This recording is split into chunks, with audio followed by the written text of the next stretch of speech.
আজকের মাঠে এসে দেখছি খাজা বাবার ঘোড়া, মানে আমাদের মাগালতলার মাঠে বাঁধা আছে। তা জাহেরুদ্দিন ভাইকে কিছু বলবো। হ্যাঁ বলো। জাহেরুদ্দিন ভাই, ঘোড়া কি করছে এখন? কালকে ছেড়ে এসেছি মাঠে, রাস্তায় মানে মাঠে দিয়ে ছেড়ে আসলে আজকের এই আবহাওয়ার মধ্যে মাঠের মধ্যে বেঁধে রাখলে ভালো হয়েছে, এই কারণে বেঁধে রেখেছি। ঘোড়া কবেতে লাভবে? আমরা লাভবো চিন্তা ভাবনা করে রেখেছি 6 তারিখ থেকে ইনশাল্লাহ লাভবো। কটা ঘোড়া? তিনটে সব? তিনটে না হলে দুটো অবশ্যই হবে, এবং ভিডিওর মাধ্যমে দেখা পাবে। কোন ভিডিও, কোন ঘোড়া দুটো?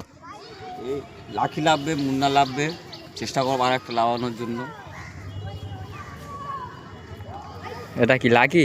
এটা লাখি, এটা কি সাদা মুনার কাছে যাবে কি? পরে সেই মুন্না। হ্যাঁ দেখো দেখো,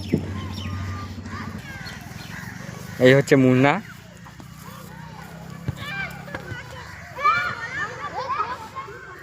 আমাদের জাহেরুদ্দিন ভাই আছে এখানে। রানার চ্যাম্পিয়ন হয়ে গেছে।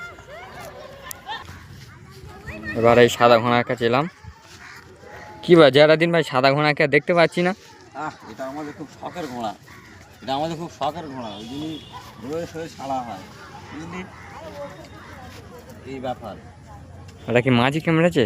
এটা যত সম্ভব মাছি মশা কেমড়ে লাল হয়ে গেছে, রক্ত বেরিয়ে গেছে। এটা হচ্ছে খাজা বাবা সাদা। খুব রেস্ট দিচ্ছে তো এটা, এখন মাঠে দেখতে পাচ্ছি না আর। হ্যাঁ, যদিও রেস্টে আছে, শখের ঘোড়া, আর এত প্রেশার দিলেও হয় না, বুঝলে? হঠাৎ আজকের মাঠে সাদা ঘোড়া?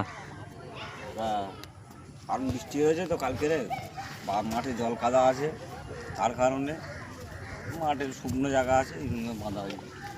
ঠিক আছে, ভিডিওটা এখানে শেষ করছি, আবার পরে ভিডিও নিয়ে আসবো।